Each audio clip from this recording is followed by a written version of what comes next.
good afternoon everyone. Good afternoon, ma'am. Buhay ko bang tanan? Yes.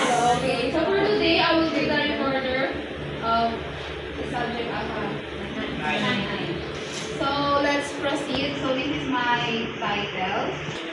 So again, class, this is my title, which is the identification of the farm work team members. So for today's afternoon, we will talk about the role and responsibilities of a farm member. So first, I have a question.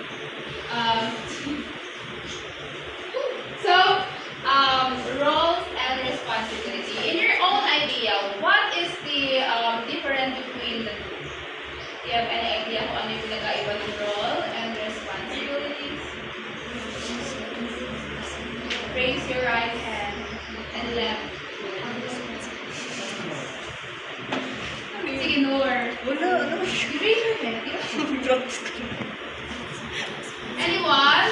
Wala. So I will give you an idea. So for today's afternoon, aside me being the pretty amuniwal, so ano ba yung role ko today? Reporter. Ano yung role? Ano yung reporter? You share your knowledge. Ano? Share your knowledge. Deliver your report. So center of Objection. topic.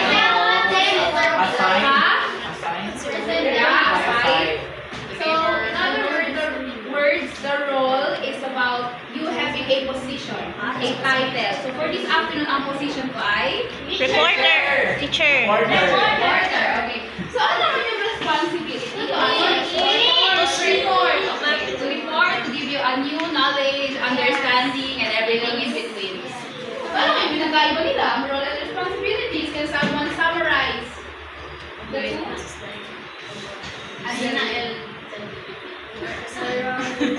So when we say role, it is about Position. a position. While- Responsibilities, a task, or Or ano? A task or work. Okay, work. Ano ba? Basta yun eh. Ano yun naman yung role and responsibilities. So first, we will go sa responsibilities or role ng farm manager. So can someone please read? Okay, yes, Miss Padre. So farm manager is oversees overall farm operations, manage staff and resources, plans, crop or livestock schedules. So the main responsibilities of farm manager is to he or she manage the overall farm. Yes. But the big question is, if you were the farm manager, please sabihin ba ikaw din yung owner? No. Right hand. Depende. Right hand. How do you use your right hand? What? If you want to answer my question. Okay, Angeline. What is your question, ma'am? Go. It depends. Sino may idea bakit no? Ayun na, nablang sila no. Ngayon kayo magsabi, tama ka na ba sure? Not sure. Sige, Mr. Jemar. So, kapag ba ikaw ang farm manager, yung sabihin ikaw din ang owner? No. I think no. Yes, bakit na? Kasi yun nga, meron tayong roles and responsibilities. So parang yung manager lang may roles lang siya at yung responsibilities niya as a manager sa farm. So no siya kasi yun na nga. Pinagawin na lang yung roles and responsibilities. Okay, so Hindi ibig siya sabihin, owner. okay. So in other words, if I am the owner of the farm, so mag-hire ako ng farm manager. And yung farm manager, since ako nasa Canada, so siya nang bahala. Dapat mamanage Siya lahat. ang magmamahal. Kung anong dapat niya gawin. Yes. Kasi farm Manager. Siya sa Canada ako eh. So siya mag-hira. Okay. Pero ang gagawin niya, sabihin niya lang sa akin, Mag-report. once a week na, ma'am, ito Yes. ganyan. So siya yung nag-update ever on. Sana all na. So next is the assistant farm manager. Miss Sabaan, please read. Assistant farm manager. So it supports the manager, supervise daily tasks, and ensures Okay, now I have a question na naman. If hindi present si manager, tsaka lang ba dadating si assistant manager? No. Sino nagsabi ng no? Raise your hand. Uy, mag-raise na kayo ng hand. Ano daw question, ma'am? Sino nagsabi no? Ano yung question mo? Kapag ba wala si manager, doon lang narampa ang assistant farm manager? No. Yes! Sino sabi ng no? Raise your hand. Yes! Sino nagsabi ng yes? O bakit yes? No. Ah, yes. Siyempre, pag wala yung manager, yung assistant,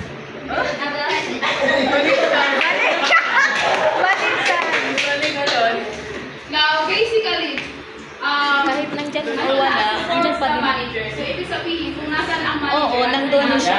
Yes, sunod-sunod.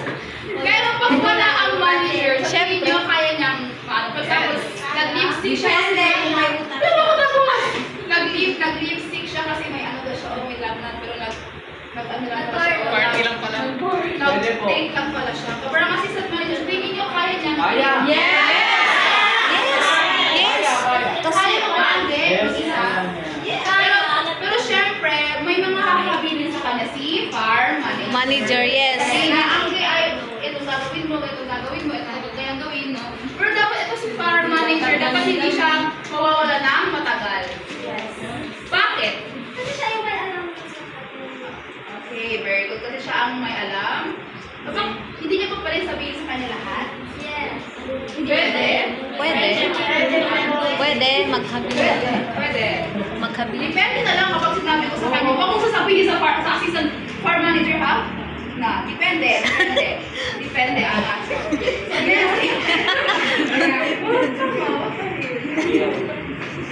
So next is the field workers or the laborers. Miss Jamie, please read. Field workers and or laborers. So handle planting, milling, harvesting, operate basic equipment, and carry out physical tasks. So sila na yung, for example, okay na ang ano ba yung plantation? For example, ang watermelon. So yung watermelon ko is okay na. Pwede na siyang i-harvest. So sila yung mga harvest. Harvest mo ba yung ginagawa nila? No, Yes. Okay, nagtatanim. Ano ba? Tinanggal yung kasa ko na. Digging. Sila yung lahat. Pabalik kami sa sa mga kailangan gawin sa farm, yung parang gagawa ng lahat, ang tatanim, mag-harvest and everything in between. So sila yun, ang mga field workers and laborers. So pag ako yung may-ari, siya ang farm manager, siya ang assistant farm. So ito sa gitna, mga laborers na yun. Mamaya kakausap tayo. And next, machinery operators. Miss Ida. Miss Usman. Operate and maintain farm machinery. Assist in non-preparation and transport. So pag eto sila, sila lang talaga yung taga-harvest, sila lang yung Pero when it comes sa here, di ba pa for example, mag-ano kayo ng palay, di ba kailangan may marunong mag-operate? Yes. Yung mga, yung thresher. So pag hindi ka marunong gumamit o paano hindi operate ang thresher, huwag ka na magtampa-tampa doon. So, ang kailangan mo na gagawin, mag-harvest na lang. And then, ibibigay mo doon sa thresher. So, si Anthony, siya ang nag-operate ng thresher. So, pag si Bagay, tapos siya mag-harvest. So, niya, so, si Anthony yung mag-operate. Kasi baka, maglagay-lagay si Bagay doon, nawala siya ng kamay. O, sabihin na yun. O, diba? So, operate and maintain farm machinery. So, dapat ba, when it comes sa mag-operate na ito, dapat ba expert ka? Yes! Dapat ba expert ka or may alam ka? Yes! Expert! Bakit kailangan expert? To prevent accident. Ano ba? Dapat ba alam mo lang mag-operate? Or dapat alam mo din paano siya linisin? Perfect kayo dyan, ha? Perfect kayo. Super, ang libag lahat. Hindi kayo akit kung hindi ko mamatay. Okay, next is the irrigation. Oh, laki ko, my gosh. The irrigation. Miss Nor, please read. Irrigation technician. Manage watering system, ensures crop receive proper hydration. Okay, so in here, when we say irrigation, so sabihin siya ang sa So, dito naka-assign si Kailan. So, Kailan, my question is, kailangan mo pag ikaw mag-offer dito, kailangan yung expert na talaga. Yes. Okay, so when mo kailangan ng ganitong education when your farm is? Sa mga anong farm ka nakakita na may ganitong mga mga equipment na ganito? Sa palayan. Okay, so Big farm. pag mayroon ka, big farm. Oh, kasi pag sa maliit lang ang ano mo, kung maliit lang, kasi syempre di mo mayaman ako Canada, so malaki talaga yun, mga kamputi. So ang kailangan ko is ganito. Ito mo kapatid. Ano kailangan ko yan? Si Ima. Okay, irrigation technician. Water lang ba yung ginano nila? No. O ano? Water lang. Ano lang sila? Sa pang-water lang ba sila? Yes. Kasi sabi ko i-charge siya na ikaw. Nasa Canada ako. Okay, next is ergonomist office. Good ka mag-gusto ka nila. Please leave, please leave. Agronomist, officer, optimal,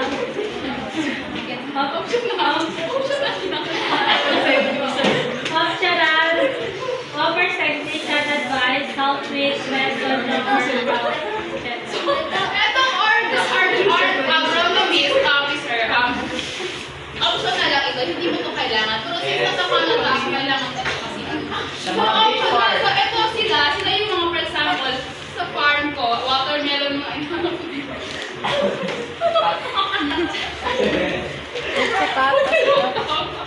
Sa Canada.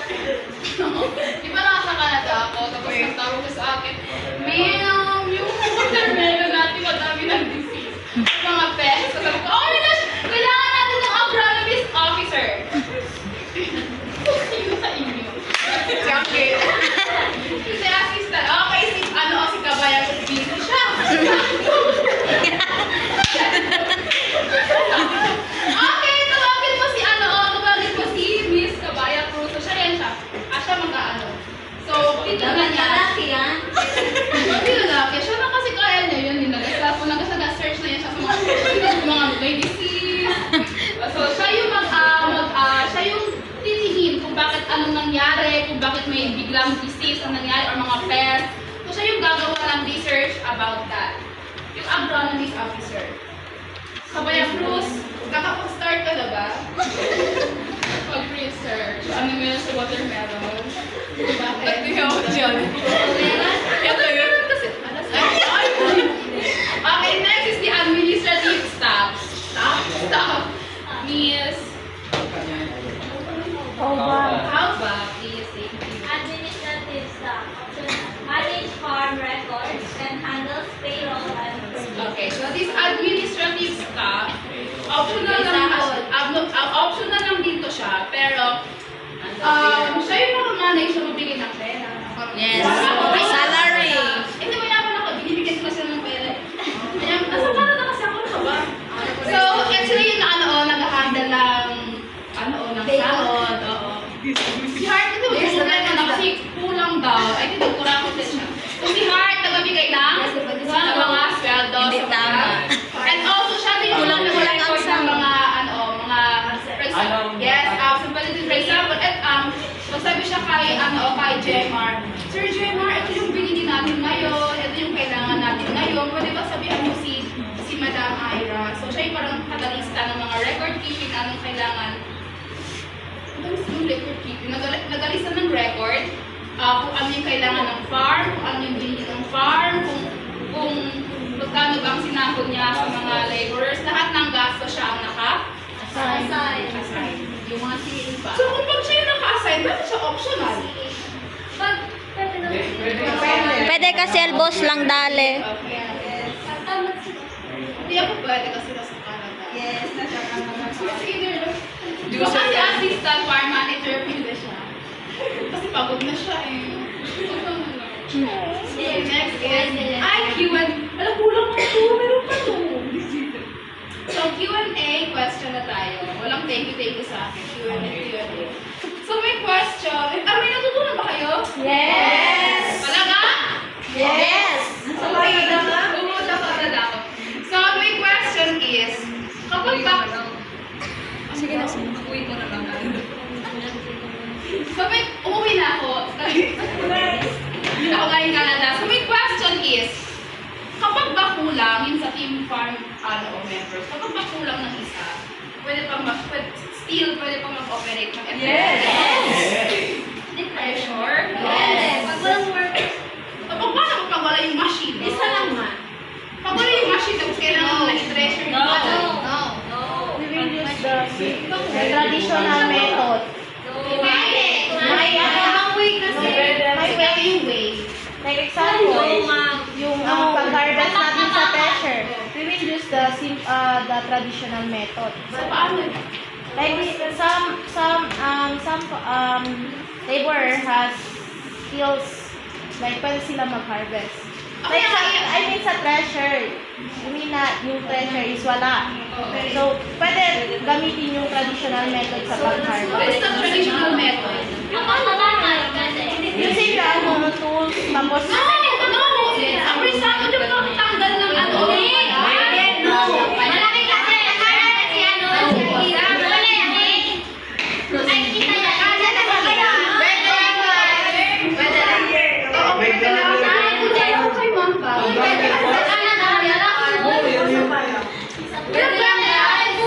Okay, na ano kasi dito, hindi lang mag-isa yung kayang mag-operate. Nasa Canada ako, so madami yan sila.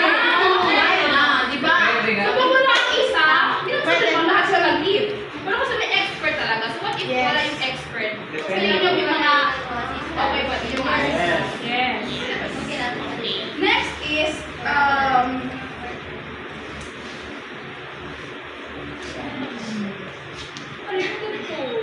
so natanong ko na sa inyo yung manager na hindi siya mag-ooperate pa din kapag wala ang manager. Oo. Owner. Natanong ko na. So kayo, may mga kayo sa akin? Do you think it's relevant So pa kayo, rin? ano? Ano? Okay, stand up and then say it louder. Louder. Do you think it's relevant pa rin na meron like farm manager Yes. or farm owner? Relevant pa rin siya. Bakit? Kasi wala sa Canada ako. Saka wala kasing sinong mag-manage. Wait, kahit ngayon, kahit small lang ang business mo, meron talagang manager. What if you do it out? Yeah. Kung ako mag-isa,